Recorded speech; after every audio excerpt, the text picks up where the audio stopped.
what's up, everyone? I'm Digital Soul. Hey, what's up? It's your boy Big Groove, and we are the Purple Brothas. Ladies and gentlemen, we're so glad that you joined us today. Me and Big Groove, we did an episode and a discussion on Graffiti Bridge about 8 months ago or so, Big Groove. We did a discussion on the album.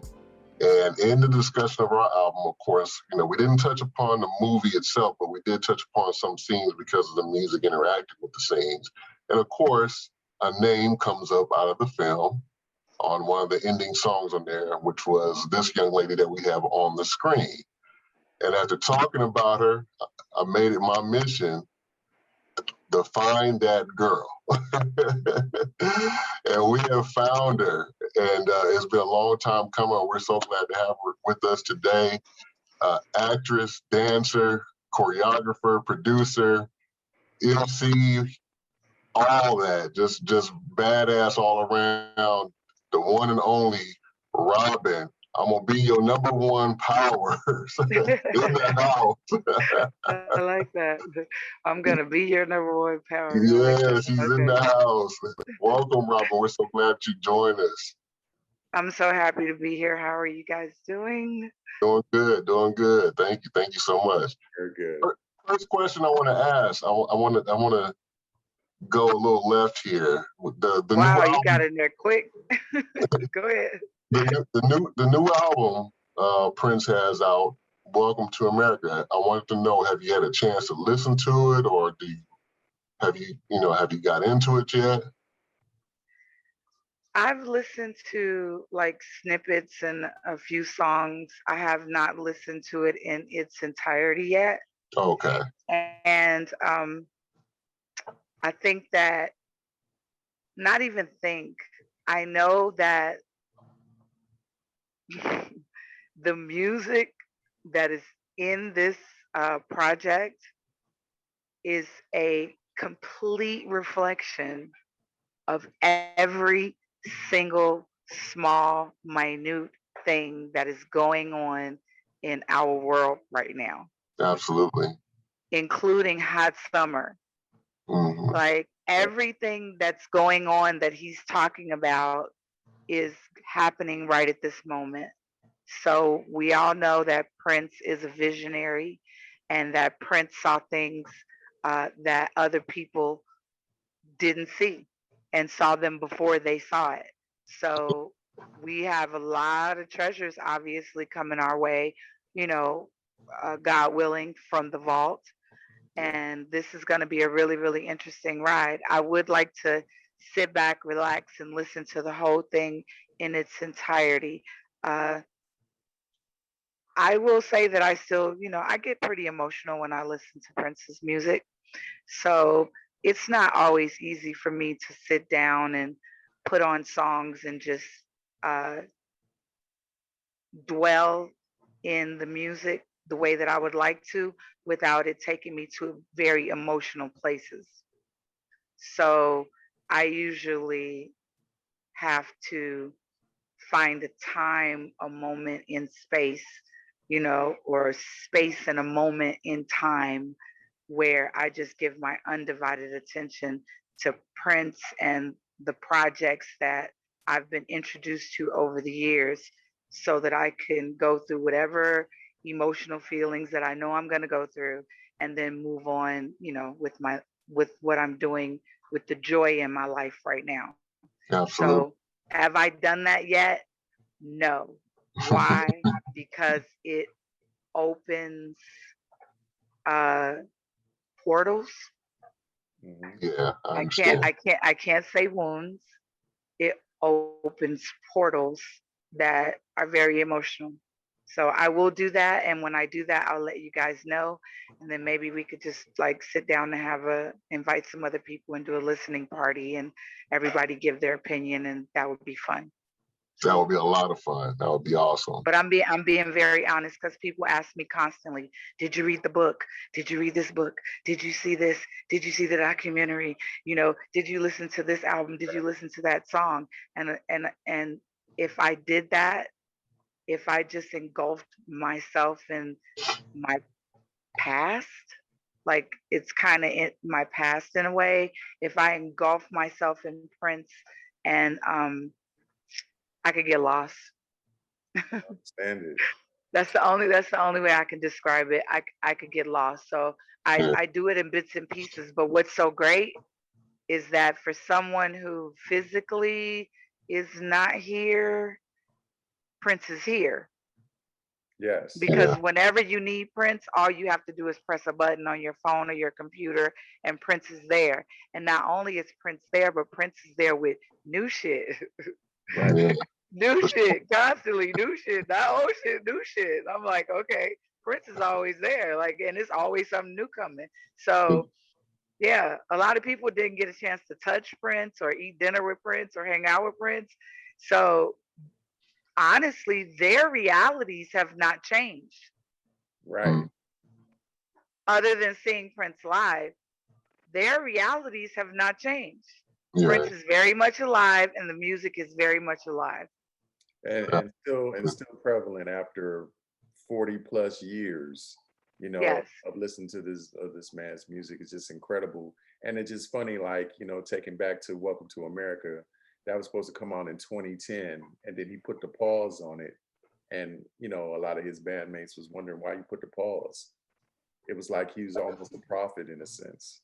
Just like you said, He put the everything that, pause on it because God told him to put the pause on it. yeah, Prince, Prince did what the heavens told him, told Prince to do. So obviously, God spoke a lot to Prince during Prince's musical career because there's so much music you guys haven't heard yet. There's music that I've heard that you guys haven't heard yet. Yeah. So, you know, that's what we would do, for one of my fun stories is when I would be at Prince's house. We'd be running around his house in shorts and high knee socks, running around and having fun. Prince would pull out songs from the vault and put them on. And back then it was cassette tapes. And we would sit on the floor on this really dope ass llama, super soft, super elegant sheep plush rug that was on the floor that anybody would want to make love on. Just absolutely beautiful. And we would sit there and Prince would pop in all these tapes and we would listen to, music that nobody's ever heard before. So I'm excited about everything that Prince has created. I'm looking forward to all of it. Um, I just, I still have a lot to learn from Prince. So I'm really looking forward to it because I have a lot to learn from it. But this album is so on point with this moment in time. yeah, And this moment in time for all of us has truly been an emotional roller coaster ride.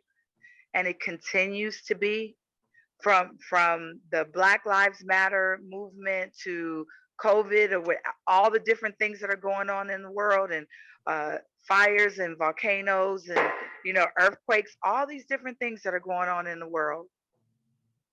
That music, George Floyd, is it's all right now in this moment. yeah, So it's very very emotional, uh, and it's amazing how the marketing and promotion that they've been doing for this album, you really do feel like Prince is here. right, Mhm. Like that they are really they will market it the same way it would have been marketed had Prince done it Prince's self. Yeah. With the posters and from what I've seen, the billboards and people putting the symbol, spray painting it and all this kind of cool stuff. Like it's on all the social media. So uh, Prince doesn't want us to mourn. Prince wants us to live and love and enjoy the gifts. Like if anybody truly loved Prince, like truly, truly love Prince, you would understand that Prince is free. And yeah, that's all Prince ever wanted to be was just free. Absolutely. And Prince got exactly what Prince wanted, to be free. Yeah. So why don't you take us back to the initial meeting? When did you first meet him, and what year was it? Okay, first of all, I met him in 1984, Purple Rain tour. Oh wow. But my very first, uh, the first time I ever saw Prince, my mother gave me Prince's albums. My mother gave me Prince's album when I was 13, and the For You album, and then she came back with the Prince album, and she just walked up to me and she handed it to me and said, "You should listen to this." Now, my mother was a very interesting character in her own right. So, where other people probably would find that, kind of interesting that a mother would introduce her daughter to Prince at 13, uh, my mother was a very free spirit and was sexually, her sexuality was an open, free spirit. And my mother allowed me to be who I was as well. So when she introduced me to Prince at 13, I fell in love with the man in the music. Who didn't? Like we all did. And I began to follow Prince's career, buy the Right On magazines and all that kind of stuff, and put the Prince posters on my walls. I had, every crack and crevice was covered with whether it was a really dope album that he had or Prince had, and or posters or anything that had anything to do with Prince was on my walls. When I was 17, I went to the Dirty Mind tour. And when I went to the Dirty Mind tour, actually, no, I think I was 15, 16. When the Dirty Mind tour was before Purple Rain. So I went to that tour. And when I went, I was with my half sister, Kimberly, my stepsister, and we got tickets in the nosebleeds. And I was so high up in the nosebleeds. I looked at my sister and I said, "We are never, ever sitting in the nosebleeds ever again." And she was like, "Agreed." So we had made up our minds that was never going to happen again. So we enjoyed the concert, and it only validated, Prince being the bad boy and super sexy and super talented and all the things, that we have grown accustomed to being able to be blessed with over Prince's career. But the thing was that Purple Rain, of course, changed a lot of our lives. I resonated with Purple Rain a lot more than probably the average person because my mother, my family, the way I grew up in a family that had alcoholism, drug addiction, and uh, violence, like a lot of violence. So when I saw Purple Rain, knowing that my mother had already given me the album, I was already in love with the man in the music. I saw Purple Rain. I resonated with a soulmate. I resonated with someone that was being introduced by not only God, but also by my mother. And I saw a reflection of myself in Prince, as I do know that Prince saw a reflection of himself in me. So I went to, my sister and I decided we were going to sleep outside for Prince concert tickets Mm. for the Purple Rain tour. I was 17 and I'll never forget it. We were like in the middle, kind of like the middle of the line. And I'm looking around at all these people and people are kind of saying, people when they get up to the front desk, they buy up all the good tickets. And by the time you get up there, you're in the nosebleeds. I Yeah. heard somebody say something close to that. And I was like, Kimberly, this is not going to happen. I said, we're going to change this. So I really did talk to everyone and finagled our way up to the very front of the line. Wow. I finagled my way up to the front of the line to where people were like, "Go ahead, just go ahead. It's all right. You can go. You can go." So when we got to the front of the line, when I walked up to get the tickets and we walked up to get the tickets, the woman literally showed us the chart and said, "Well, where do you want to sit?" And it was interesting because at the exact same time she was asking me that, another teller was saying 300 tickets have just been sold. Like she was telling other people that were in the booth. And I was like, whoa, wait a minute, hurry up. So when she showed it to us, I was like, what's available? And she literally pointed to the front row, the two seats directly in front of the microphone in the front row. And I said, those. And those were our seats. But the thing was, we bought tickets for all 4 nights that he did Purple Rain in Chicago. We went to all the shows, and every night that we were there, Prince deliberately walked up and handed me a gift. So one night it was some lace panties. One night it was uh, um, a tambourine. Another night it was a guitar pick, and then another night it was a carnation. So everybody saw it. My sister was standing right there, and I mean literally like leaned down, like this is specifically for you. So handed it to me. So I think he might have been a little surprised that I was there every night. So probably thought, oh, she came the one night, let me give her a gift, and then turned around. Well, that's the same girl. Wait a minute, gave me a gift and did it each time. So uh, after the last show, Miko Weaver, like we were standing in the front, and my sister was like, "Well, what are we gonna do?" I said, "We're not going nowhere. Just stand right here. We not." Now I'm 17 years old. I'm like, "We're not going anywhere. Just stand right here. We're not leaving. We'll just chill. Just wait a minute."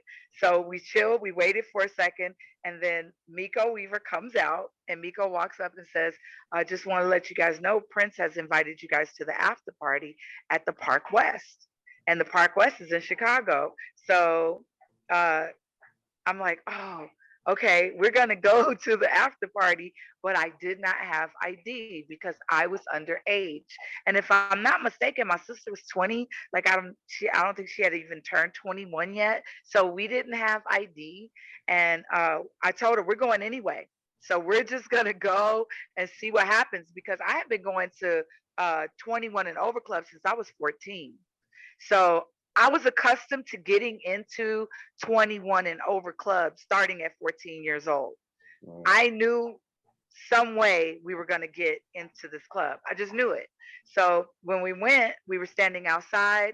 I didn't have ID. I knew I couldn't go up to like the box office and even ask because I knew they were asking for ID, and then I wasn't didn't want to trigger them that I didn't have an ID. So or that we didn't have IDs. So we stood there and she was like, "What are we gonna do?" And we just stay here, just wait. We just go chill for a minute.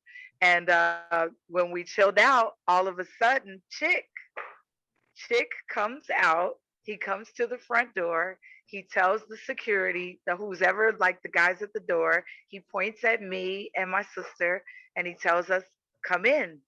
We walk in. We follow Chick. We follow Chick to this VIP roped off area, and there's people on one side and people on the other side, and then the VIP is like over here at the end. And we waited, and Prince came by and he talked to people kind of on both sides. And when he got to us, he stopped and he took my hand, and I introduced myself. I said, "I'm Robin." He said, "I'm Prince." And I laughed, of course. He introduced himself to my sister. Ironically, I had a gift, and this gift was not from me. Another female friend of mine asked me, if you ever see Prince, when you go to this concert, if you get a chance to get close to him, will you please give him this gift for me? And I was like, yeah, sure. I have no problem giving it to him. She showed me what the gift was, and it was one of those little Pierrot dolls that he used to have sitting around with the little crystal, like little crystal Oh, teardrop. yeah. Yeah. And in the box she had put a letter, and she had sealed her letter. Now I have no freaking clue what this girl had in her letter. I just kept my word. So when Prince walked up, I had this gift, and I gave him the gift, and I said, "A friend of mine asked me to give you this gift." And he just looked at me, and I was like, "It is from a friend, just like to let you know." So he looks at me, and he kind of looks like you have something for me. Yeah, it's a gift. So he leaves, everyone who's standing in the behind the velvet rope, and he goes into VIP. Vanity is there, Sheila is there, the Wow. Time is there, Prince is there, and they're all in the VIP section. Susan, they're all there, and Prince starts playing peekaboo with me. Now, in hindsight, I say he was playing peekaboo with me. As a grown woman, I say he could have been playing peekaboo with like 12 chicks in the whole, all of us. And I might have just thought it was me.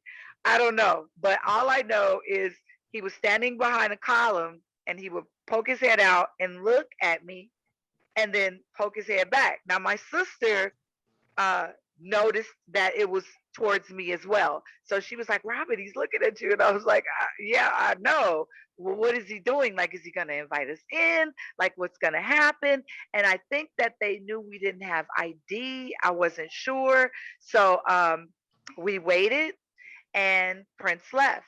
And then Miko came back out and Miko said, we have an after party at the Hyatt downtown. So we went to the Hyatt downtown, which is a really nice hotel downtown Chicago on the lakefront. It's really, really dope. There's an upstairs with a bar, there's a downstairs. You can kind of roam around. You can go upstairs and have drinks. And you go up this really nice escalator. There's trees. It's really dope. So we're in the Hyatt, and when we're going up the stairs,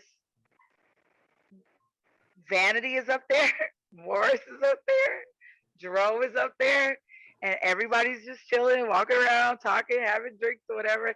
And I'm standing there, we're talking to Morris, and then all of a sudden I'm talking to Vanity. Oh my Wow. God. It's Vanity. fun. Vanity is standing next to me, is in front of me and my sister. Me and my sister are like, oh my God. Now my sister, she don't swing, she ain't a switch hitter. She don't swing on both sides of the fence. I do. So my sister's like, oh, she's so beautiful because she will give a girl a compliment. She's not a hater. She give women their just due. But me, I was just mesmerized.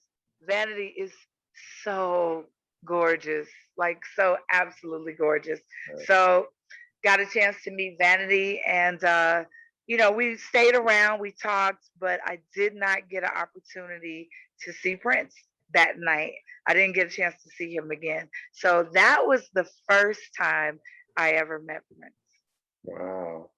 That is dope. And so after that, you kind of like formed a friendship over the years, right? And that led you to you No, began no, no? no, no, no, no. Prince disappeared. He just Oh, vanished he like ghosted on you. So he yeah. he he vanished like I drink like a genie. Just boom, he was gone, and then he went back to his world, and then he evolved. His music evolved. Years went by. So I was 17. Now I've become a Chicago Bulls cheerleader. When I turned 19, I was a Chicago Bulls cheerleader. When I turned 20, I moved to Los Angeles because I had a female friend who wanted to be an actress. And she decided, she was also a Bulls cheerleader with me. She decided she wanted to move to LA, and she asked a group of us if we would ride to LA with her so that she could move there and take her car and get there safely. So we all decided, okay, it was like 30 degrees below zero in Chicago. It was freaking freezing, like the wind chill was really cold. And I had never been to the West Coast. I had never been much anywhere at this point. But yeah, I had never been to the West Coast. And we left Chicago, and we were like in hoodies, jackets, everything, gloves, everything. Our car got stuck in a ditch. It spun off the road on the way. It got Oh stuck my. in a ditch. So we almost had like a catastrophic accident. The car didn't flip, thank God. We got out, we pushed the car out because it was the middle of a snowstorm. But every state that we got to, like by the time we got to Arizona, we were in shorts and t-shirts. And I was like, Yo, it's January. It's fucking freezing in Chicago. You Yeah. mean to tell me it's other places I could go to and I don't have to stay there and it gets warmer and warmer? Wait a minute, I'm kind of digging this. So we leave, we go to LA, and by the time I get to LA, I am literally in a flip flop shorts and a t shirt. And I said, I'm not going back. I'm not going back. I called my best friend. I said, look, I'm in LA. Can you go to my job? Can you please ask them to send me my last check? Can you go to my landlord? Ask him what I have to pay to get out of this lease? But I am not coming back to Chicago. I've quit. I quit Chicago. Right now, I'm taking a break. I cannot come back. And I left and I stayed in Los Angeles. And while I was in Los Angeles, right away, God blessed me. See, something happens with me my whole life. Every time something great or catastrophic happens, Hmm. it usually happens with one phone call. I get one phone call, and that phone call literally changes my life. So I was in Los Angeles, and the young lady who I moved there with, she was sending like all her paperwork to all the different agencies, like her headshot. She was sending her resume. You know, she really was serious about becoming a star in LA. Like she was on her grind. And then one day she was at work and I was at home and I had a job too. I was a waitress at Marie Callender's. I was a cocktail waitress and I wore this cute little French maid outfit with the little frilly panties and everything. And it was really, really cute. And it was, in LA. And, the outfit was just absolutely adorable. I loved it. I met a lot of people. I was a French maid, serving drinks or whatever. And this day I just so happened not to be at work and the phone rang. So I get a phone call and the woman goes, may I speak to, this person? And then I said, she's not here. Can I take a message? And the woman says, well, we're calling her to audition for a movie. The movie is called Coming to America. And we need her to be at the audition on this day, this time, and this place. I was like, oh, she's going to be so excited. I'll be sure to let her know. And then the woman turns around and she says, well, who are you? I said, no, she didn't. No, she didn't just ask me who I was. She said, who are you? I said, my name is Robin. Robin. And I told her my last name. And then she said, well, what do you look like? I said, ma'am, I am very pretty. I am light skinned. I got long hair. I'm from Chicago. I'm very pretty. She was like, well, would you like to come to the audition? I said, yes, I would. She said, you'll come? I said, yes, ma'am. Yes, I would. She said, then you are invited. And that's how I got invited to audition to come into America. And when this young lady got home and I told her that she got the audition, I was like, yo, they called you, you got a movie audition. And then I said, but the lady said I could come too. She was like, what the fuck? What you mean? She said you can come too. Like I sent my headshots to the. I said, look, this woman said that I could come and I'm going. That's it. Like I'm going. And Wow. so when I went to the audition, the person who casted us was the director, John Landis. John Landis, I went to John Landis's office in my bikini, and John Landis picked me to be in Coming to America. So now I'm in Coming to America. I'm in House Party One. I'm dancing on Soul Train, Yeah. and I was in the Bust a Move video. So I'm popping up like all over the place, all over, television. Whether it's MTV, because Bust a Move was on MTV. So Right. whether it was MTV or BET, I was just about everywhere. Like I was showing up everywhere. So a friend was dating, like she had just started dating Prince, and she was a friend of mine, and we were very close friends, very personal, close friends. Gotcha. So she said, yo, I know Prince, and he's looking for a female rapper, and I know you rap too, and you're into rap, so I could tell him about you. And so I proceeded to tell her the story about how I met Prince the first time, and I was never shy with anybody about how I felt about Prince. Nobody. Like, this is how I feel about Prince, and this is it.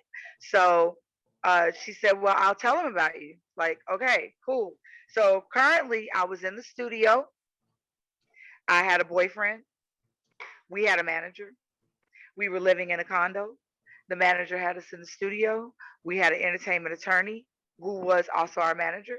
So everything was working out really great for us. And I was at a club one night, and I was there with that girlfriend of mine. And she came down the stairs, and I was dancing with somebody, and she says, he's here. And I was like, who? And she said, Prince, he's upstairs. He'd like to meet you. And I was like, yo, are you serious? And she said, yeah, come on upstairs. So I told whoever it was, yo, I gotta go, and went upstairs. And when I walked upstairs, uh, Prince was sitting at the table. I do not know if he recognized me. Um, and then I leaned down, and he said, uh, my name is Prince. I said, my name is Robin. And then he said, I heard a lot about you. And then I said, I know a lot about you. And then he looked at me, and he said, uh, tell Diana that you're leaving with me. Like, that's how that is exactly how the conversation went.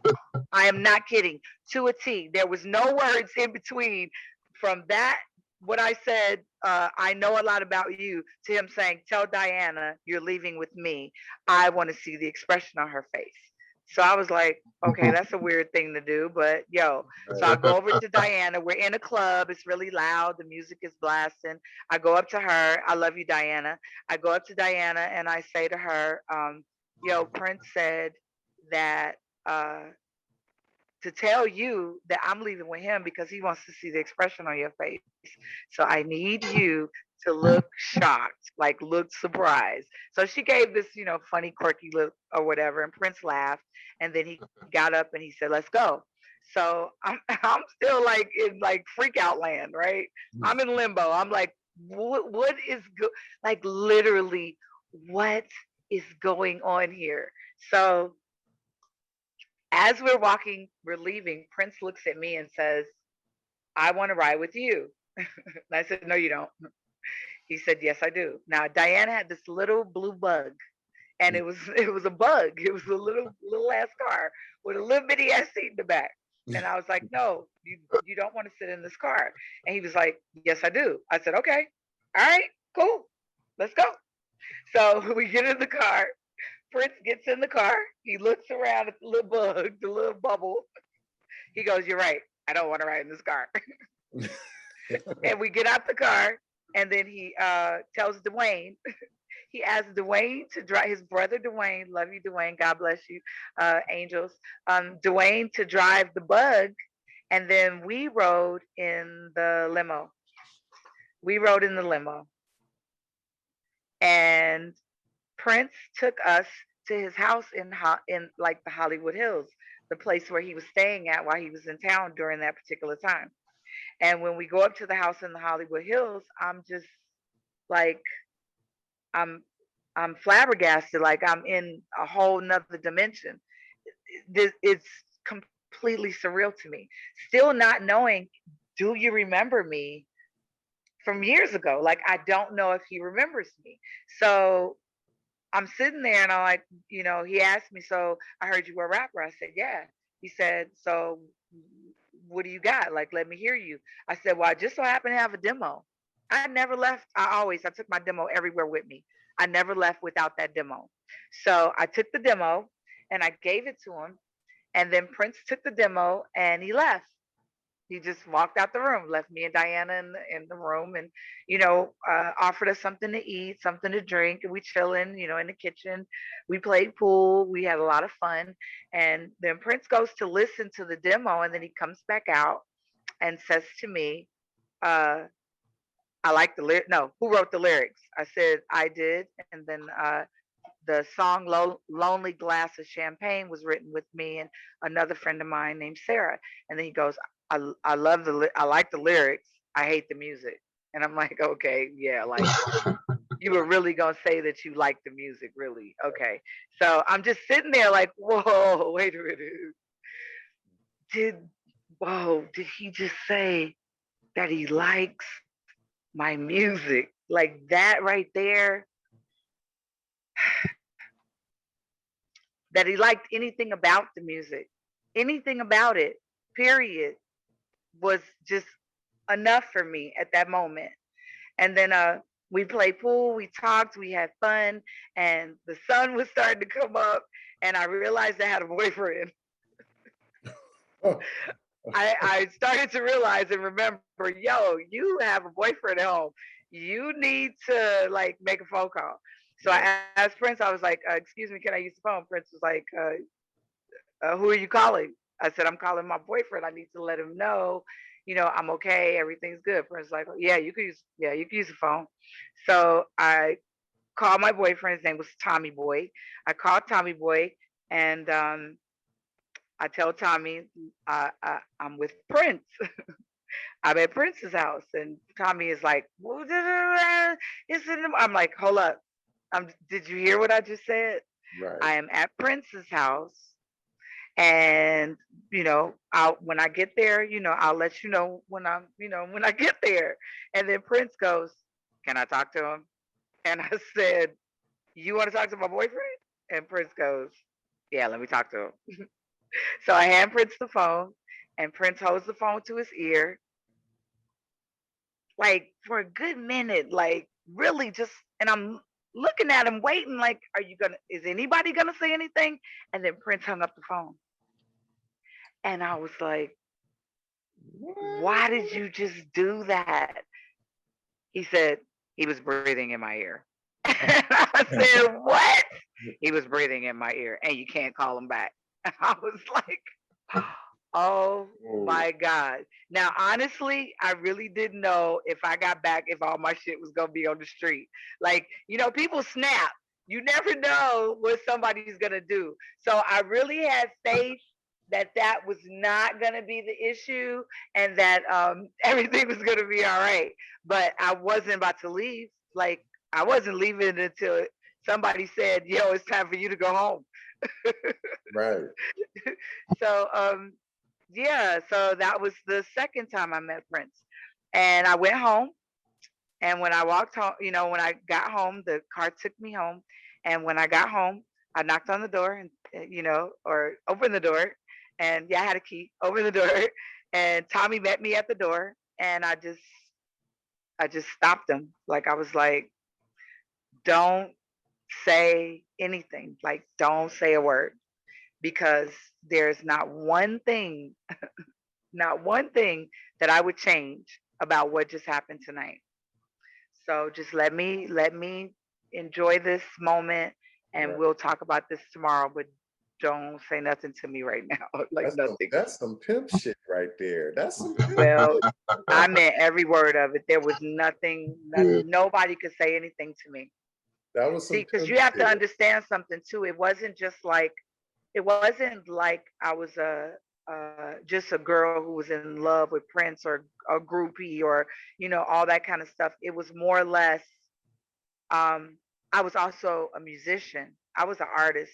I was a rapper. I was a singer. I was already in the studio. I was already on my grind.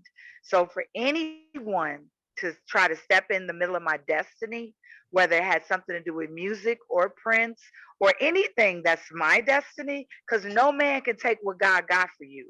I don't care who you are. Right. So if it's my destiny, you're not gonna step in my way. And I knew I wasn't gonna marry Tommy. I knew that. Like, that wasn't no forever relationship. I pretty much knew that. And I think he pretty much knew that too, because I Yeah. was a free spirit and we both were pretty young, 20 years old. So Yeah. yeah, that wasn't going down. Yeah.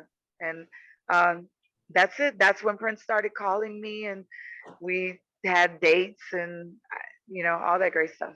So yeah, that's when it started. And during that time, you have worked on some music there at Paisley.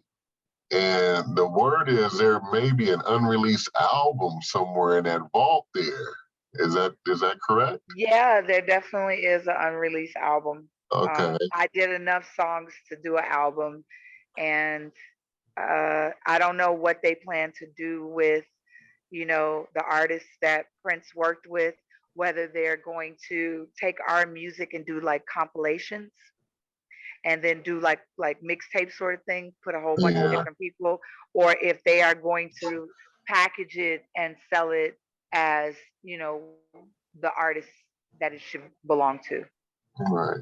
When you were working on that project, did you guys have a tentative title for it or a name for it at that time? No, it was Robin Power and the Uptown Dames was my band, but Mm. the actual album itself, no, Oh, no, there was no name for it at that moment. okay. And then now, But fast. you know, the thing is I would feel some kind of way. Mhm. I really would feel some kind of way if I was the only person that Prince did this to, but I wasn't. Prince did this to a whole lot of people.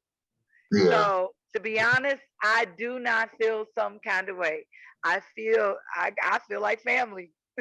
yeah, Prince yeah. did this to a lot of people. A lot Mhm. of people for whatever reasons. Yeah, yeah, a lot of people. So Yeah, it's not a mystery. I mean, no, it's no. pretty well known. Yeah. So talk a little bit about your experience working on film for the Graffiti Bridge project with George Clinton, Mavis Staples, Oh, that all that those legends. that's like that's okay. First of all, to all the new fans for Graffiti Bridge has like a whole new following of fans. I am getting fans like 18 years old now, 18, 19 years old. And they're going, oh, It's my mom amazing.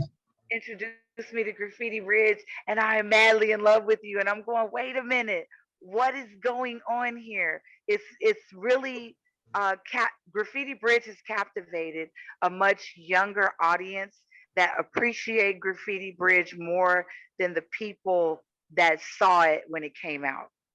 Hmm. So Graffiti Bridge is about to get a whole new life, like for Yeah. itself. One. Number two, um, Prince had already flown me to Minneapolis, and I was living there. Uh, well, I wasn't living there yet before when he put me in Graffiti Bridge. I was actually being flown back and forth, working on music. And one of the times that he flew me from LA to Minneapolis during the like 2 week time period before he asked me to move to Minneapolis, um, I was at his house and I was in his bed and we were talking and he was like, will you read the script? Prince wanted me to read the script for Graffiti Bridge. And I'm like, wow, I am so honored to read the script to like the movie that you are in pre-production for. Like this was some really big shit. Like who gets to do this kind of stuff? Right. I'm laying in Prince's bed and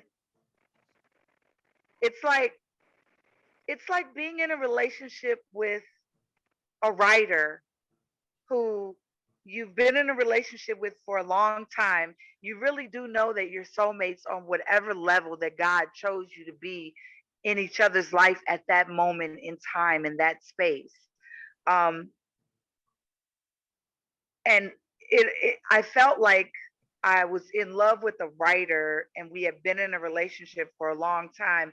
And here he is asking me to read his book, his manuscript, and give my opinion. Like it was a really weird feeling because you got to understand, I fell in love with the man in the music at 13. So I had been listening to Prince night every night that I slept since I was 13 years old until I achieved my goal. Like Prince was a staple in my heart, in my life, and everything that I did. So a lot of us have felt like, on some level, even people who've never met Prince before feel like they have a relationship with Prince. Right. They have a relationship with the way Prince plays the bass if it's another bass player, or they have a relationship with Prince if Prince wrote a heartbreak song. Like there's some people that have never met Prince and they never touched Prince that, you know, in here have had relationships with Prince that you know, people might not think are so, you know, normal. So Right. there are a lot of people that have had relationships with Prince. But at that moment, for Prince to ask me to read Graffiti Bridge and then explain to me like what it was about from Prince's point of view, but the main thing was, excuse me, my hair in my mouth. The main thing was um, when I was reading it, you know, I started reading it and I'm, you know, not expecting him to just stand there, just keep staring at me, like walk away or what, you know, go do something. Let me read the script. So Prince is staring at me and then Prince said, turn to change, you know, turn to page 39. And I was like, what? Turn to page 39. And I was like, okay. So I'm going through page 39 and at the top of the page it said Robin. And I'm like, what are you talking about? Are you serious? Are you serious? This is my name at the top of the page.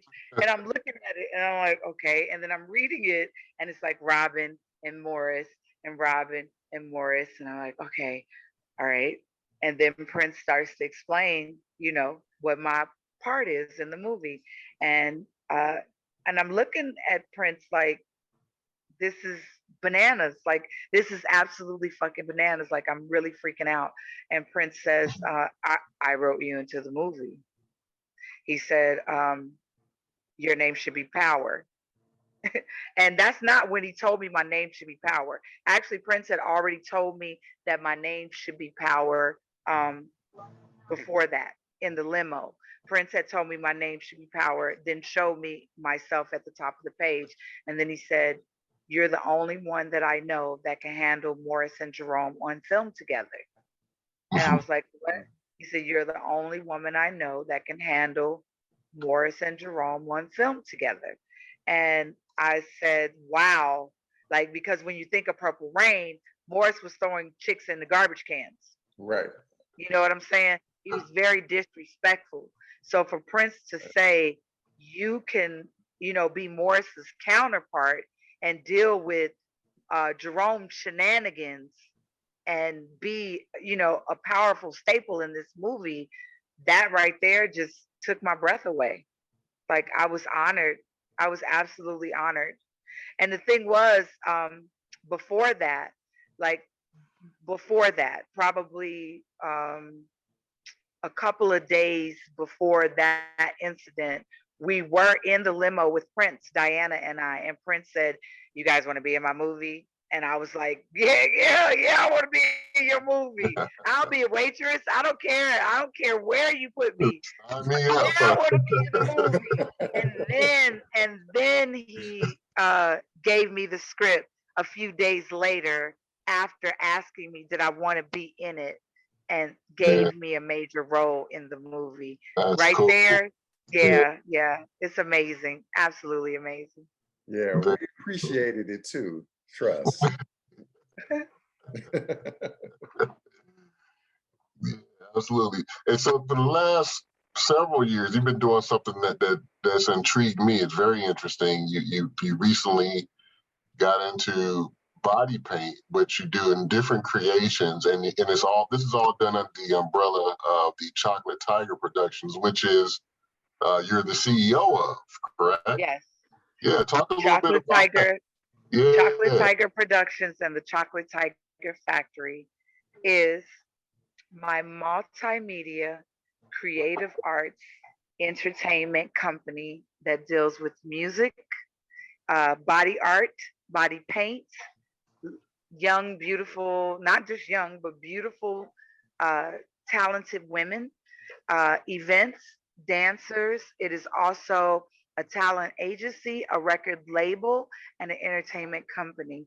So the goal with Chocolate Tiger Productions is to create a entertainment company via reality show where I raise queens in the industry to sign on to Chocolate Tiger Production Entertainment Company and work with us as we cultivate them in the industry and protect them from the demonic forces in the world that are there honestly to destroy them and their careers.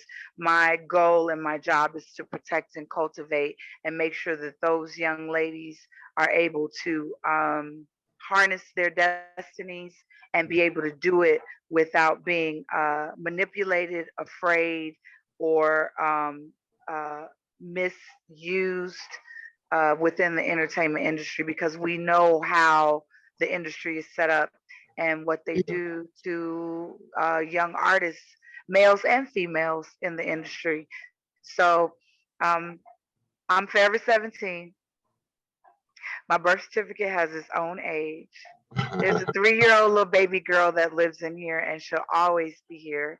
Uh, and there is a mama bear. Like, I'm a mama bear. So my job is to protect. There was a time when I was a wild child, and I've always had a lot of women around me in my life. And the women that have always been around me, grown women, free to do whatever they want to do, how they want to do it. With Chocolate Tiger Productions, it's the same thing. These will be grown women that will have the freedom to be who they are and to do what they would like to do. Some of us are extroverts. Some of us are born this way. Some do it for whatever reasons, just extroverts. Some of us are born sexy. Some of us are super creative, super women with free spirits who are open to the world, and they're open to the possibilities of doing anything that their heart desires. I want to be able to manifest that and make that happen for artists, especially women. I do plan to work with male artists, but right now my focus really is on women. I think that women have been taken advantage of way too long in the entertainment industry, and somebody is standing up to put them in the light and the comfort and the protection where they belong. I love women. I love myself. I love women. And there are so many super talented, like, bass players, guitar players, drummers, singers, rappers, writers, models, actresses, culinary chefs, so many different types of females that can bring so many different things to the table in an entertainment company, for a reality show, for so many different dynamics, photographer, visual artists. And the thing is that no one has ever taken these types of talented, anointed, beautiful, smart, intelligent, sophisticated women under their wings and um, gave them the representation, the publicists, the the backing with music, the studio time, the wardrobe, the the hotel, the car, the comfort. No record label in the history of record labels has ever given women all these things and didn't get paid back some kind of way for that girl being signed to that label or that group or that band, except for Prince. Wow. Prince signed me to Paisley Park Records with a 9-piece all girls band. Prince did not, Prince spent over $250,000 on my project. That's not a lot. People say, "Oh, he spent 2 million on this person or however on that person. He only spent 250,000 on you." Yeah, but I didn't have to worry about where I laid my head. I didn't have to worry about what I ate. I Right. didn't have to worry about transportation. He sent me on shopping sprees to buy whatever I want. I wasn't there for the money. I was there to be an artist on the label and to be Prince's woman. And that is exactly what I was. And that is exactly what I was doing. And that is exactly what I did. That is why I was there. But when I left Paisley Park, Prince said or told Gilbert Davidson to tell me, "Robin is free to leave. She's free to go. She doesn't owe me anything." I wasn't tied to the label. I wasn't, there was no, oh, she owed me debt. She can't use her name. She can't, there was none of that. Prince knew I was free to go, number one, because Prince was still in love with me, number one, because we still dated after I left. So Prince was still in love with me, number one. And number two, I chose to leave. Prince didn't ask me to leave. I chose to leave because I allowed our personal relationship and our business relationship to cross over. And I shouldn't allow that to happen. I was vulnerable. I slipped up. I fucked up. I shouldn't have let it happen. He gave me an ultimatum: do it my way or do it with somebody else. And I said, nah, I'll do it with somebody else. And I left. And we still dated.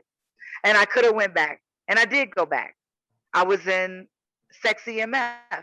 I had already left Paisley Park Records. I was already living in LA when Prince called me and said, will you come to Minnesota and be in Sexy MF? I need to be Troy Breyer's body double. If you didn't know that, I'm her body double. So Troy Breyer was in Sexy MF as the leading Prince lady, and I was in it. And there was another girl named Tracy, the tall, beautiful, brown skinned girl, Yeah. and I was her body double. So all the close up scenes, like the thong scenes and the boob scenes and the lifting my boobs up with the ring on, that was all me. Climbing over the couch, that was all me. From the back, that was all me. So Wow. there are some scenes of her, but that was me. That's crazy. And I love Troy. But Yeah. Prince and her both said to me, now my thing was, I think that Prince kind of explained it to her, like, you're going to be taking your bra off, you're going to be doing this, you're going to be doing that. And she was like, she was an actress. She did Dallas. She was an up and coming actress, and she might not have been ready to get buck naked yet. So Prince called me and was like, yeah, Robin to get naked. Let me call Robin. So Prince called me and was like, will you do it? And I was like, yeah, I'll do it. But when he called me, he said, I like your body more than Troy's. But when I got there, Troy said, I like your body more than mine. So they both said it. It wasn't like he was saying it. Maybe they were talking together, and Troy was like, well, I'm scared to do it. I'm not really comfortable with my body. And Prince was like, well, I could get Robin to do it. And Troy probably was like, yeah, get her. I like her body. Yeah, she would look good as a body double. That's what actresses do because it makes them look good. So they both made that comment to me. And I did it, and I was her body double, and those are my boobs and my butt in the video. And I'm the girl in the video shaking her ass. Yeah, and you walk off with them, to the car at the end. That's you too, right? And I snatched the money off the table, and nobody told me to do that either.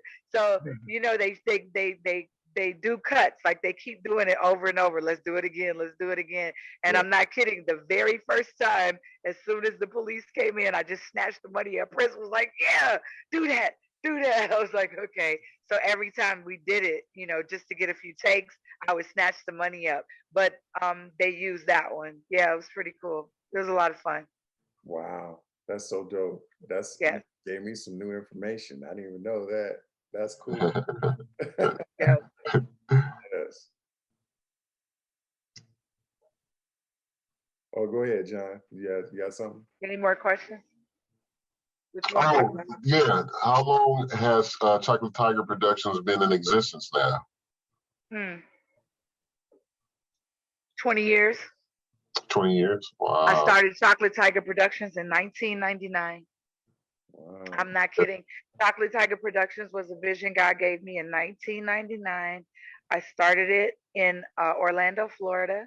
I had airbrush artists from Disneyland and Universal Studios. I have worked with over 60 young ladies. I am the photographer. So when you go to Chocolate Tiger Productions, you can go to Instagram. You can hashtag Chocolate Tiger Productions. You can hashtag the Chocolate Tiger Factory, and you can go to at the Chocolate Tiger Factory, and you'll see my new Instagram, which I just started putting content, which is pictures that I've been taking over the years of my kinky kittens. They're called the Kinky Kittens and the Power Angels. Okay. So that's new. And then you can go to Robin_Power_royalty on Instagram. Robin underscore power underscore royalty.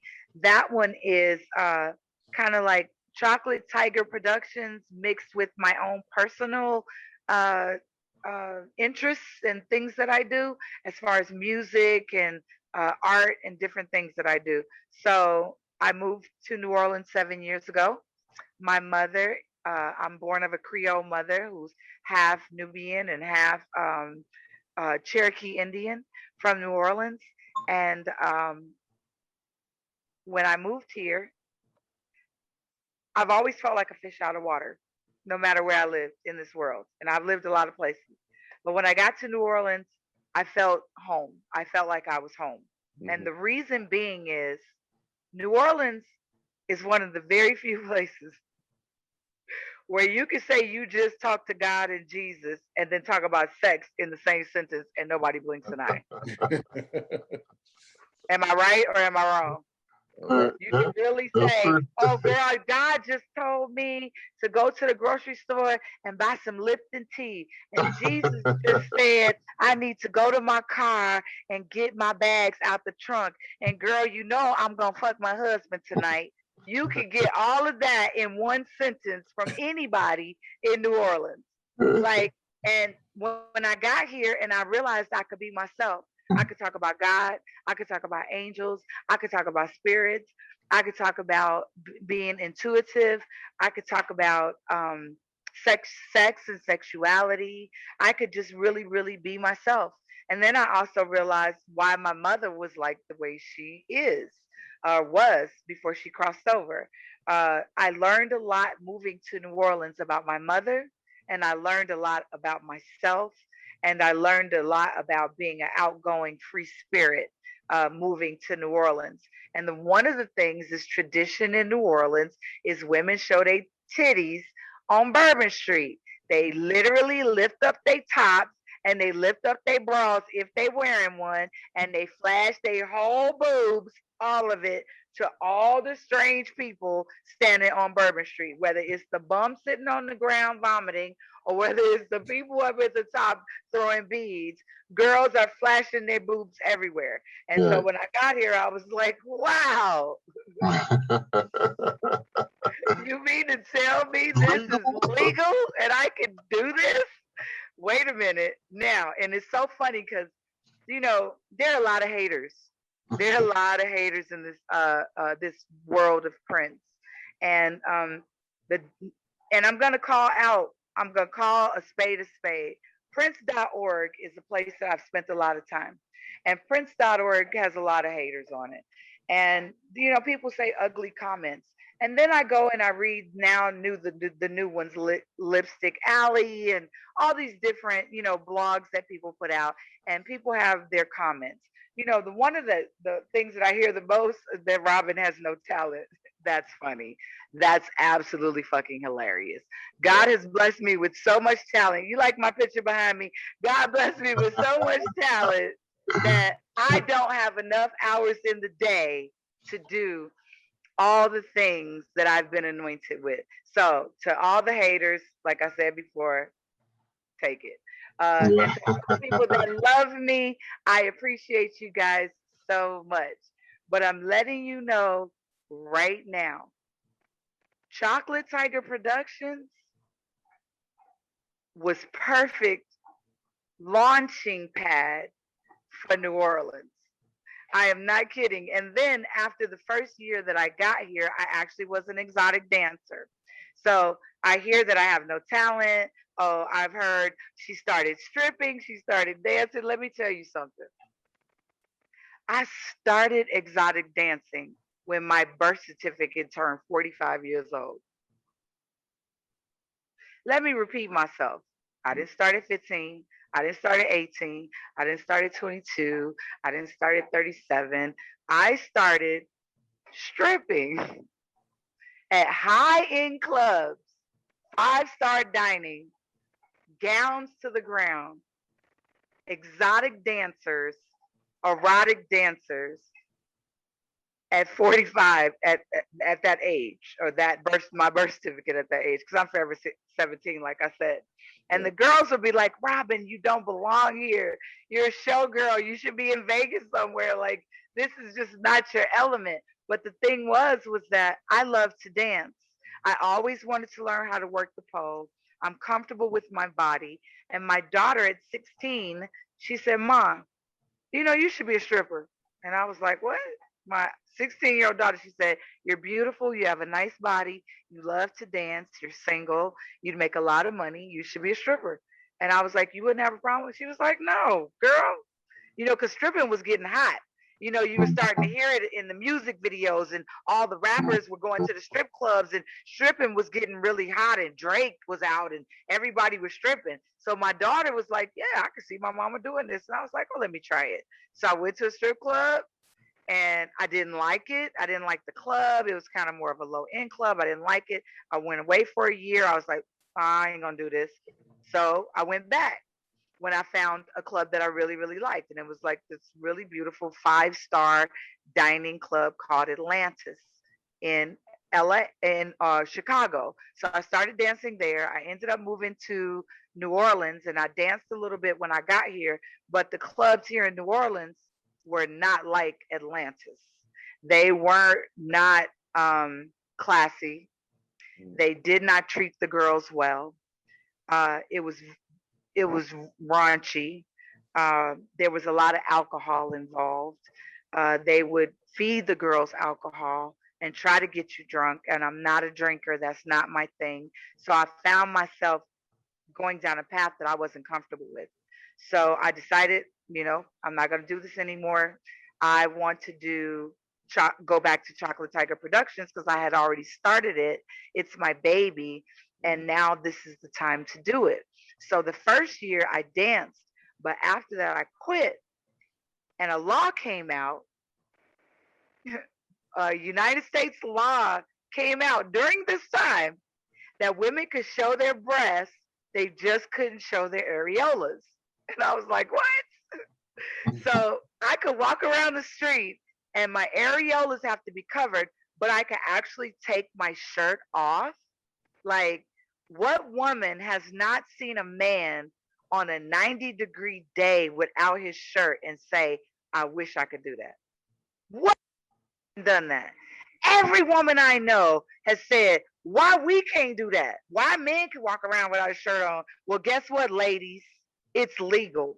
If all of y'all want to show y'all titties, please feel free. I'm waiting. I'm looking forward to seeing all y'all boobs. Let it happen.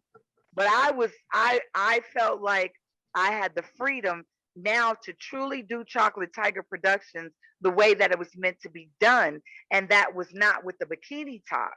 That was with the nude breast.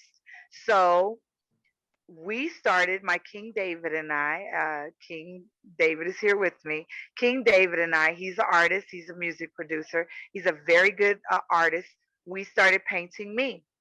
And I would paint the front. He would paint the back. He would do all the fine tuning. And I would go to Bourbon Street and meet people and take pictures. And I have logged on the Instagram for Robin_Power_royalty all the people that I have taken pictures with over the years. And it is so many different people. Like, it's so many different people. And I loved every moment of it. And it's so amazing because I always, I tell David, I say, one day these dominoes are going to fall and all these people are going to be like, wait, I got a picture of her in my phone. Hold up. Yeah. You see what I'm saying? And I enjoyed meeting everyone. But what I was showing was the creativity of the body being a canvas, the creativity of what we could do with paint, the body art, the imagination that I have with what I can paint on the human body. And New Orleans is open to that. There galleries in New Orleans that you could walk in and literally buy $250,000 or $300,000, $400,000 pieces of artwork of painted girls butt naked. So if they can do it, why can't I? And Chocolate Tiger Productions is not just cats. I just so happen to be Chocolate Tiger. It's cats and angels and dolls. I paint whatever I feel like fucking painting on whatever given day. So it's not just cats, not just tigers. Because I see a lot of girls in the industry. Cardi B did a tiger. There's some other girls that follow me on Instagram, and I noticed that I'm starting to see body paint pop up. So nobody can take what God has for you, number one. And Right. Chocolate Tiger Productions is a vision that God gave me 20 years ago. Now, when I first received the vision, I wasn't quite sure what this was all about. But now that I've evolved and I know exactly what it's for, Chocolate Tiger Productions is going to create the paradise for the children of Haiti and Africa private foundations. Mhm. Chocolate Tiger Productions is going to create the paradise for the children of Haiti, which just had an earthquake. Right. A lot of people are dying as we speak. Children are being pulled from rubble that are alive and not alive as we speak. Haiti and Africa, private foundations, because when it's private, you do what you want to do with it, as opposed to people telling you how to do it, what to do with it, and what you can and cannot do with it. And again, this has nothing to do with money. This has everything to do with having the power to make your personal vision a reality and not having someone else come in and change that reality because now you've done a nonprofit and you have to follow their rules. Understood. So I've had people say, well, why don't you just start a non-for-profit? Because that's not what God showed me. God didn't show me this as a non-for-profit. God showed me powerful kings and queens in this industry coming together and as a unit that we build something and help our people, Mm. especially children. God says, come to me as little children. That's why I'm forever 17. That's it. I'm forever 17. I'm staying like staying right on the gate. I'm staying right on the cusp. Yeah, gotta claim it. Gotta claim Yeah, it. I've been claiming forever 17 for the last 20 years. Absolutely. And I It's must say, obviously working. It's working. It's yeah, working. I was just gonna say, I must say, just looking at you on camera now and listening to you and seeing you back, in the late '80s and early '90s, you have not changed, which is amazing. You look exactly like the day we saw you 30 years ago. It's amazing. But my hair is longer. That's a good thing. Look at this. Look. Yeah, that's a You good have thing. to change. You This have to this change this yours. hair straight is it's touching my butt. I'm not kidding. My hair, this is the longest my hair has ever been. It was long when I was with Prince because Prince stylist did my hair for 2 years. So it was really long when I was with Prince, and then I cut it all off like a boy. Like I literally cut my hair twice, an inch long, twice in my life. I cut it the first time it was black, and the second time it was blonde, like platinum blonde. People said I looked like the black Brigitte Nielsen. Like, yeah, that was funny. Um, so God is good and allowed it to grow back. Yeah. So Well, I've been kept in a you little were you time were you capsule were a though. cub then. You were a cub then. Now you're a panther or a tiger now. So you're a I grown. am a tiger. So you're a baby. Actually, I'm a liger. There you go. All right. A liger. Yeah, I'm a liger. That's a tiger lion. That's a There you tiger go. lioness. I'm a liger. Yeah. There you go. David is Tygon, and I'm a liger. Yeah, Okay. shout out to King David, man. You guys are doing an amazing job. I love the artwork that you guys do. It's very, very creative. Like I Thank said, you. just keep doing what you guys are doing. We're loving it. And that's what it's all about, man. Just being creative, just letting your mind be free and flow with what you feel and just expressing yourself to the world and letting them know how you feel. I am going to tell him that, but I want to ask you guys some questions. Okay. Okay. What I'm is your opinion of Graffiti Bridge? the movie? Yes. Well, you want to start? No, I was going to Okay, just continue. wait. Now look. The thing is that before you answer, the thing is that I know that there has to be a Graffiti Bridge before Prince crossed over opinion, and there has to be a different opinion after. It can't be the same. You can't look at Graffiti Bridge the way you did 30 years ago and, Mhm. and look at it now after he's crossed over, knowing how his life evolved and what mentally Prince was going through, and look at that movie the same. It's absolutely impossible Mhm. That is because very Prince was tormented then. right. Right. That's a very good point. I totally agree with that. Absolutely.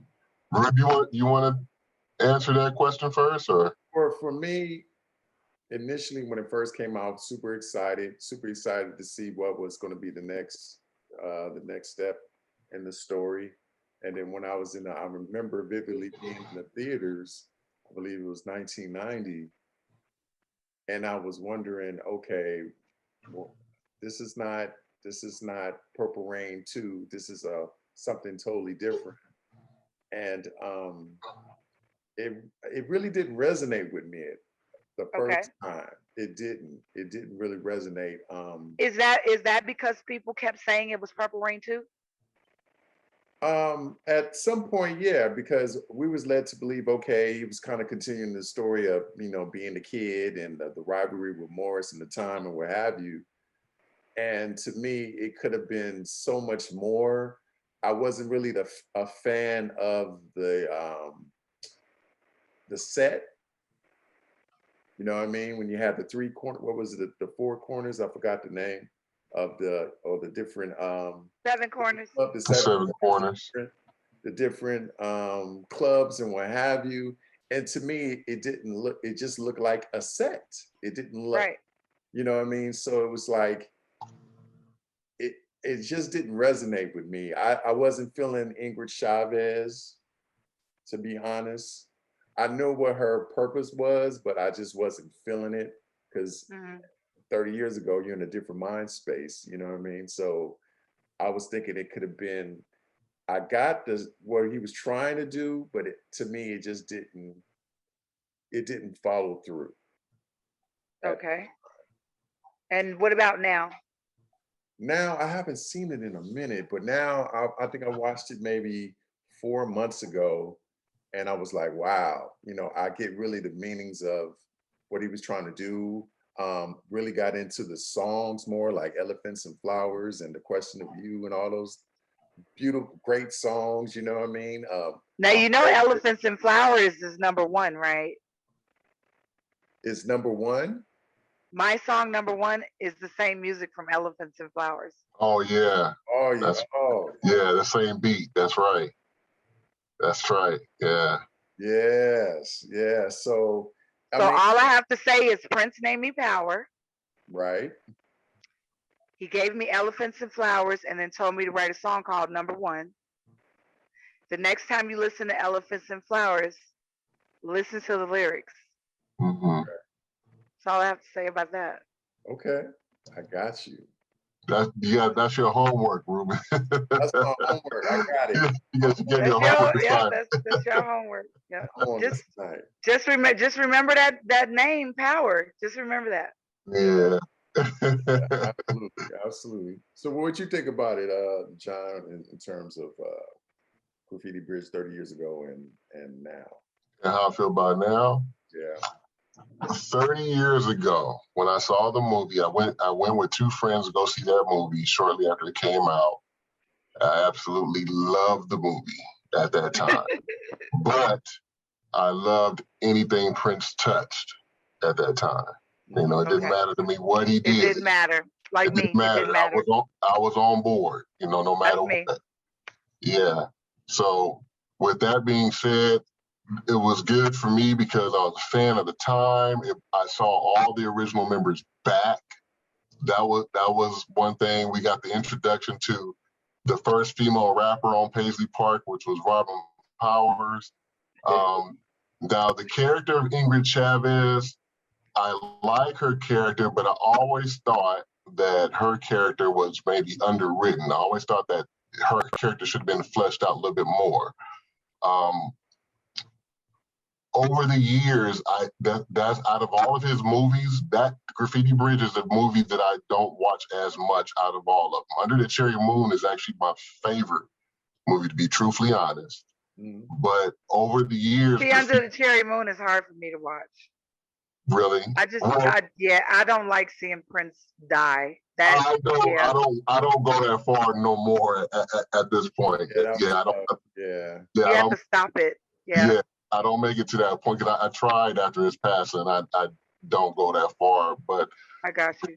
Graffiti Bridge, what I do like about Graffiti Bridge is all of the performances seem like a montage of videos and performances that are all kind of tied together. So it's very much a musical, and it reminds me in the vein of The Wiz and different movies. Well, that's exactly what Prince wanted it to be. Right. You know, a lot of people, I don't know, have heard me say this before. I just started doing interviews, honestly, so I haven't had a chance to say it a lot.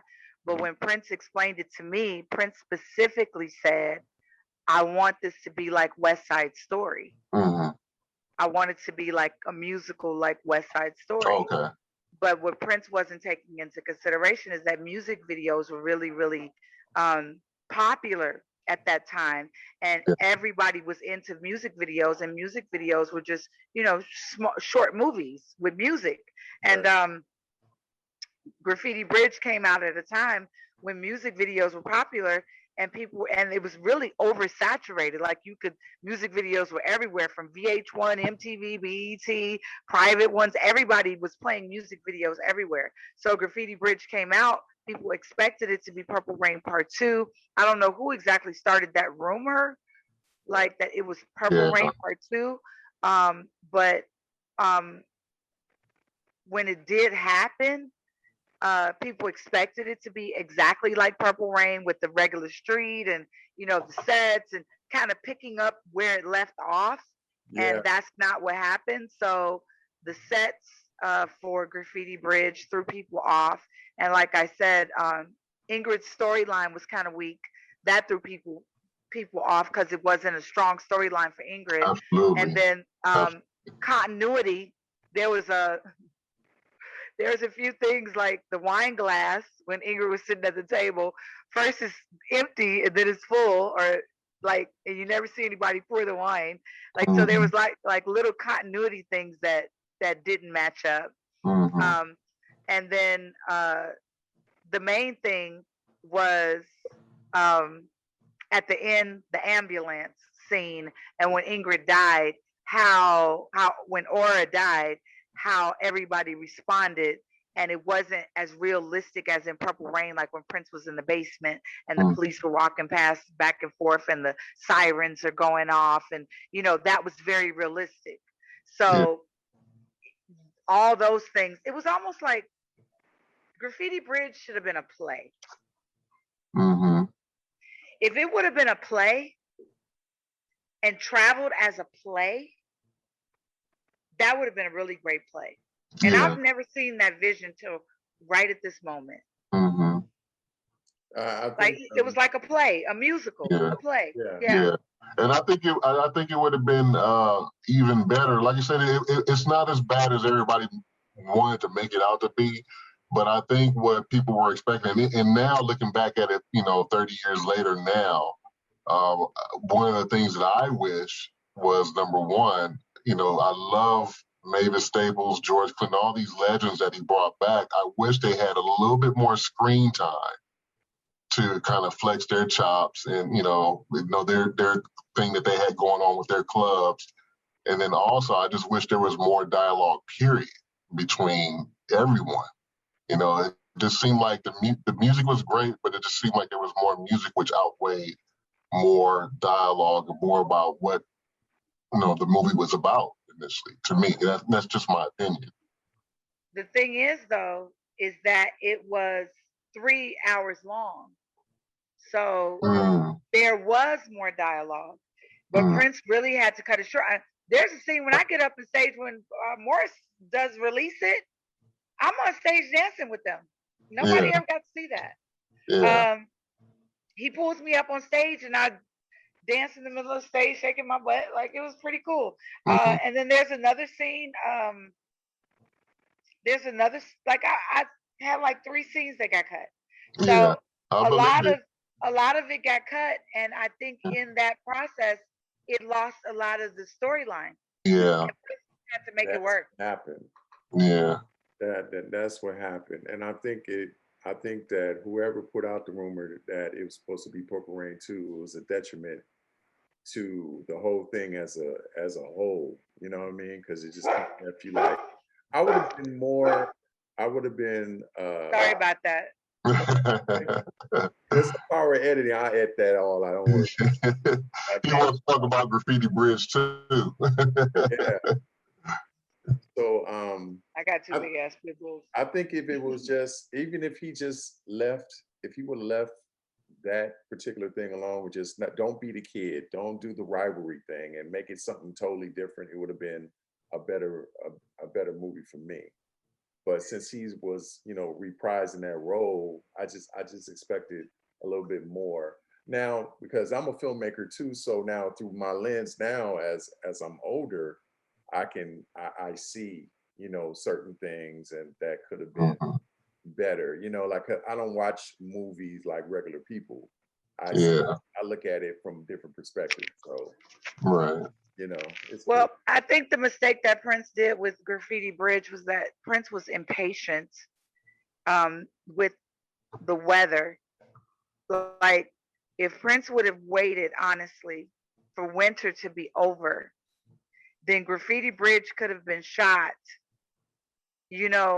on the real streets as opposed to in a set. Yeah. But that was the reason. Okay, I get it now. That was the right, reason why. Got it. we were in the middle of winter, like Okay. literally. And then he wanted pandemonium and all the clubs to look a certain way. So, like, Prince would have literally had to go find a place that had a whole bunch of apartment buildings, gut them out, have them built out. Like, in order to get that story across, it had to be on a soundstage. And the funny part is, the Seven Corners looks kind of real. Yeah. The street, that did a really good job. Like, to be honest, you could go to Universal Studios in Orlando right now and see something like a whole replica of that. Yeah. Mhm. Yeah, definitely. That's true.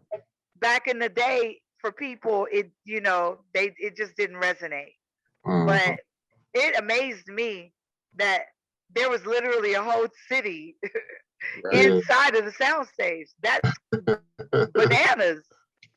Yeah. Do you remember what the budget was for Graffiti Bridge 2? No, I never asked. No, I never asked about money and stuff like that. Okay. No, I think if I'm not mistaken, it was roughly I'm just like $6 million or something like that. It might have been more, but that was 30 years ago, and people weren't spending that like a whole lot of money on movies like they are now. Right. Mm-hmm.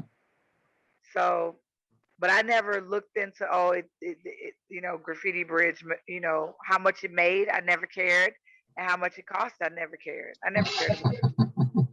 Yeah, I never cared about it. We did a show when we reviewed Graffiti Bridge as a the album, and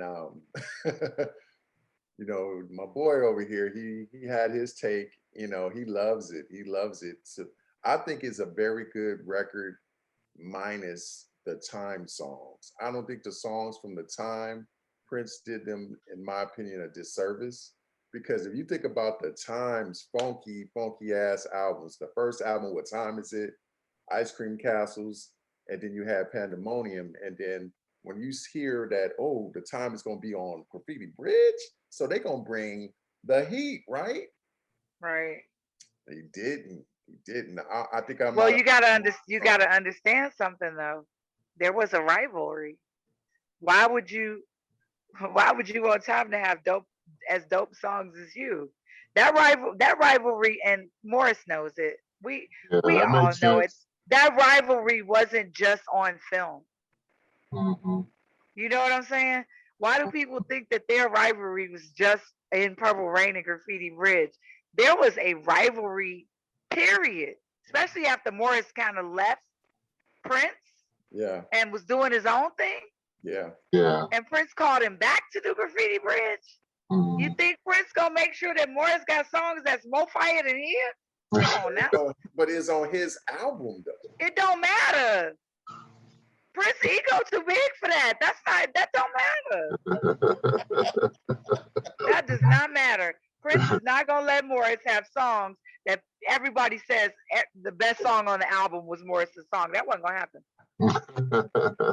I feel on that. Yeah, that Morris know that, and Morris know that. We all, we know that. Yeah. Because we know that Prince had the ability to write bangers like this. Exactly. So we know the ability to write bangers and the smoothness and the coolness and the dopeness of a song. We know that Prince could do that. So if Prince didn't do that, that's for a reason. Yeah, I can tell. I mean, like George Clinton had a banger, Weekend Funk. Mavis Staples had Melody Cool. You know what I mean? There were just so many other people that had great music.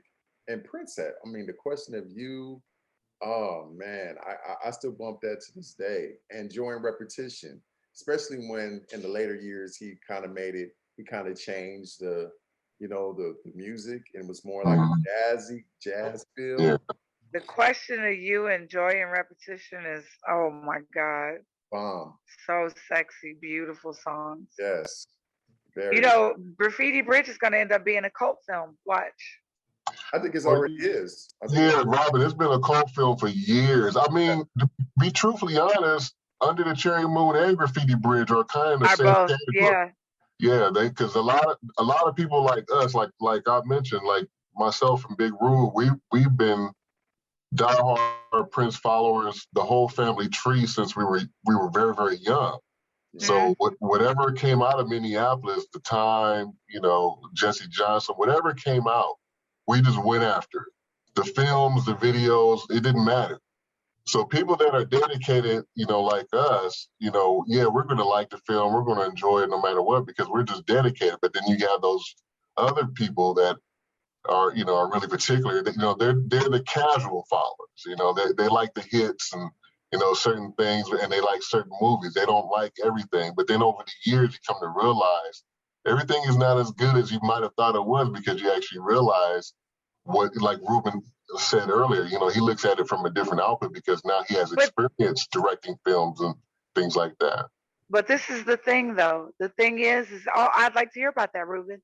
The thing is that how could anybody look at anything that Prince has ever done, anything, and compare one project to the next project? Mm-hmm. Every single thing that Prince has ever done, it's been different. From the very beginning, has been different. Yeah.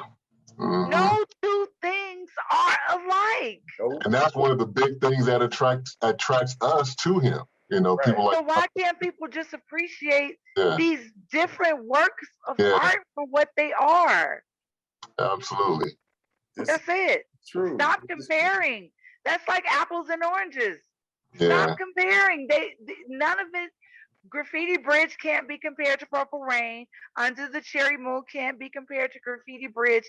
They are all individual works of art, and they are all a part of Prince's brain, a part of the struggles, the triumphs, the will to keep doing what Prince has always been able to do, just keep going.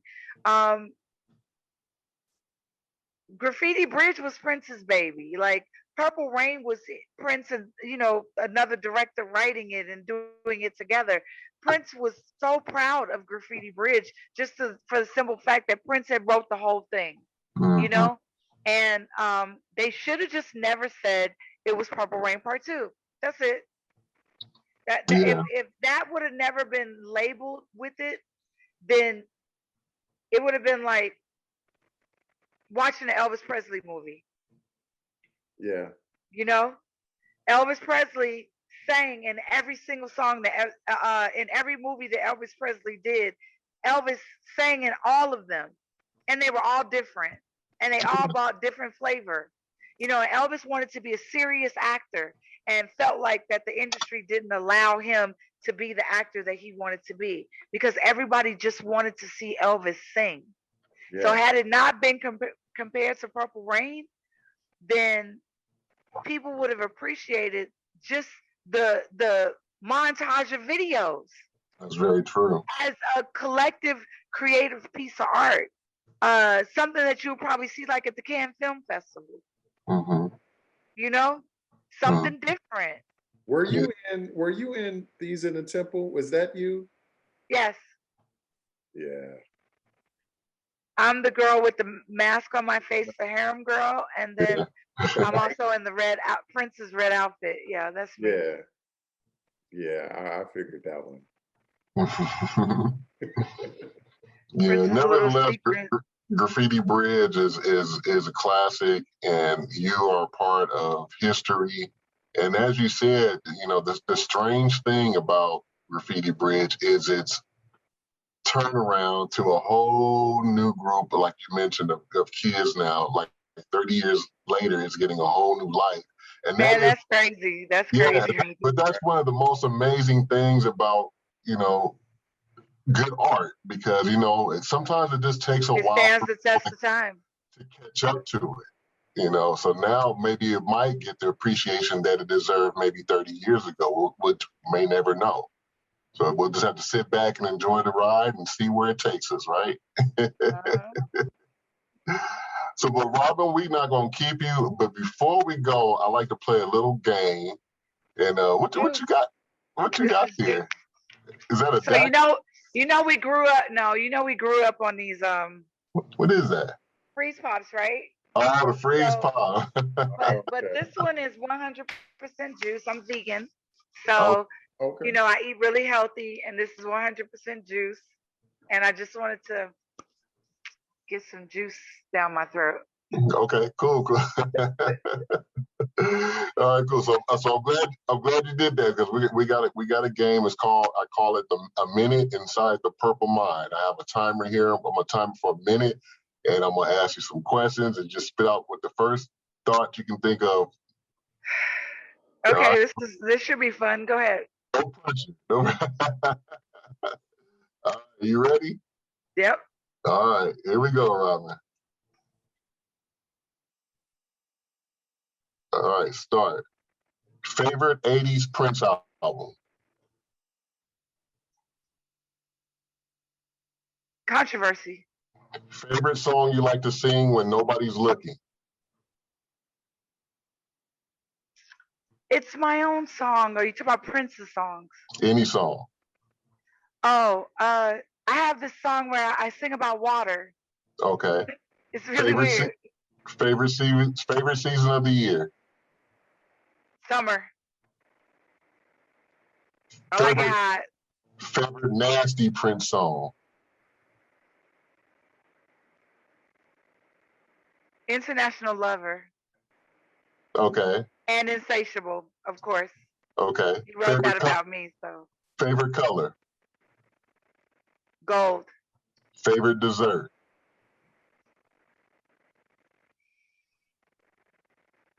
Vegan ice cream. Time's up. All right. All right, Robin. Thank you so much for playing along. It's been a pleasure. Ladies and gentlemen, man, this was a great episode, man. We enjoyed this talk with Robin, man. She's been just an angel and provided so much information and touched upon Graffiti Bridge and given us so much insight on this wonderful movie that was made 30 years ago. And we're so glad that it's getting a whole new life to a whole new audience. And we're so thankful that, you know, that this history, we were able to watch this history take place. And once again, Robin, before you go, if you could just I know you mentioned it before, if you could just let everybody know your Instagram, Twitter, and Facebook name so we can find you. Okay. So Twitter is my tree. I'm a Robin Bird. Twitter is my tree. And I have a song with Prince called My Tree. So Twitter is at Power Angel Baby, all one word. Power Angel and Baby, all one word. Instagram is Robin_Power_royalty. That's one of them. At the Chocolate Tiger Factory. That's the second one. And also you can find me at TikTok on TikTok, it's Power Royal with the number one. And then on YouTube is Power Royal. So just Power Royal, and you're gonna see a picture. I have like this Egyptian headdress and some golden wings. I have several YouTubes. So if you just hashtag Robin Power Royal, Power Angel Baby, then you'll get more videos as well. I have a ridiculous amounts of content. I have my own music. I sing, rap, write, and produce. I am actually just set up my studio. So I'm about to work on a whole new music project. So I have a lot of music out there that you guys can listen to and videos. Please follow, subscribe, press those like buttons, especially subscribe, and keep coming back for more because I'm just getting started. I am just getting, y'all don't Absolutely. even know I'm just getting started. Absolutely. So y'all have no choice but to find this girl got TikTok, Instagram. I don't even have TikTok. She got it all. So ain't no way you gonna not find her. So just check her out. We thank you so much Definitely. for joining us, man. So we wanted to thank you and say once again, God bless you as well in your future endeavors. And we will definitely keep in touch and stay connected as well. And we're so thankful that you took time out to join us on our next episode with us. It's been a I pleasure. appreciate you guys. Thank you so much. This Yeah. has been fun. I'm getting a little bit more comfortable, as I do these interviews. So I just want to say thank you for the opportunity. Oh, And thank you. Appreciate it. I just hope you guys follow and you like the music. And let's just, let's work together. There Yep. are 20 million children in Africa that, between Haiti and Africa, that are orphans. They are orphans to AIDS and famine and just lack of medical care and just simple humanity and love. So, no matter what you see about me, and I want to end this on this, no matter what you see, no matter how sexy it is, no matter what bullshit ass rumors people got to say, anything that you see, anything that I do, it's for a bigger purpose. It's almost like, okay, yeah, she's sexy and she might show her body or whatever, and you know, um I don't fit into a mold. I'm not like anybody else. And when I'm given a platform like this and the opportunity to let you guys know, it's almost like now that I have your attention, I really do have something very important to say, and I have a destiny, and God put me here for a reason. Yeah. And I'd like to end this with I am many angels. God works through me in every crack and crevice of my spirit, my being, and my likeness. And we are here to do great things on this planet. And I appreciate you guys and thank you so much. But show support for Chocolate Tiger Productions because Chocolate Tiger Productions is a entertainment company for adults, made by adults, for adult entertainment. It's not for children, it's for adults.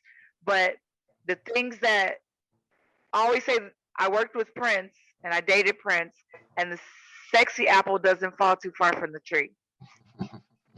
So, Chocolate Tiger Productions is going to create something beautiful for children. And the thing is that all of us, every person that you see when we get off of this Zoom call, every person that you see on this planet, somebody, some two people somewhere had to fuck to make that person. They had to have sex. They had to procreate to make that person. And it just makes sense to me that adults can be free spirits, grown ass people, and embrace their sexuality and be able to take the profit from that and create something beautiful for the product of what happens when you do this. This is what happens, and what happens, babies are born.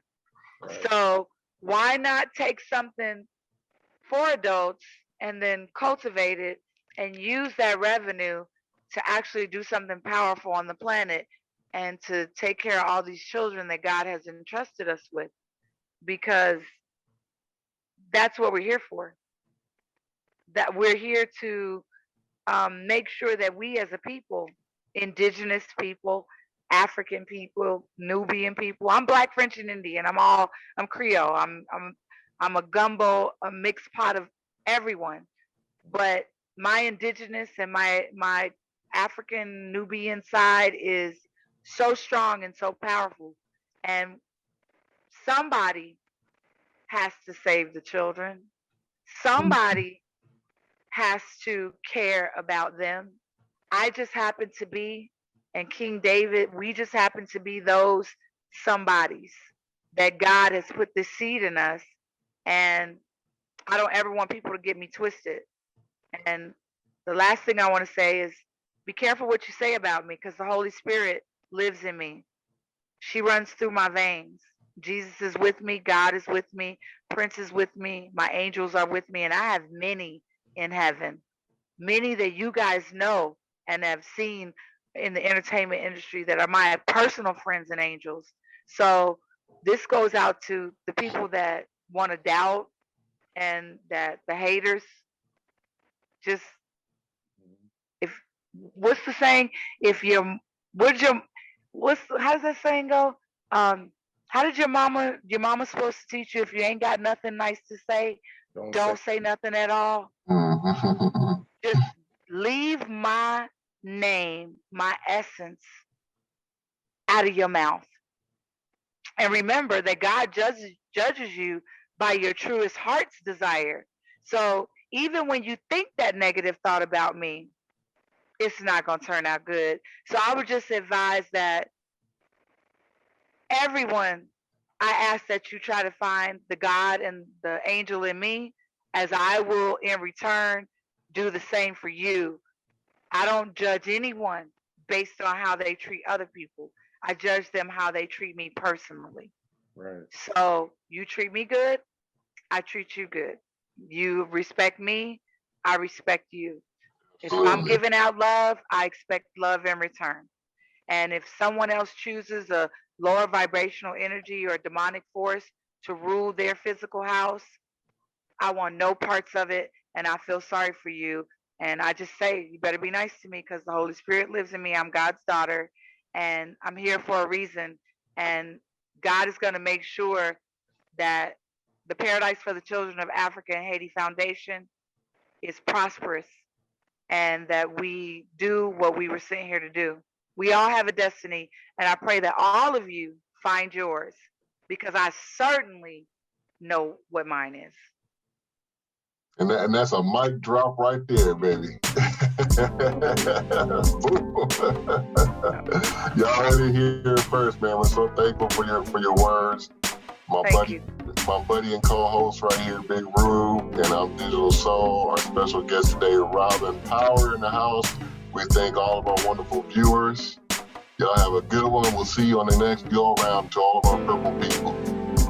Purple Brothas, baby. Thank you so much. This was great. Thank you. Yes, thank you. Thank you so much. I love you guys. Thank you so much. No problem. This was fun. Yeah, it was. You guys are so sweet.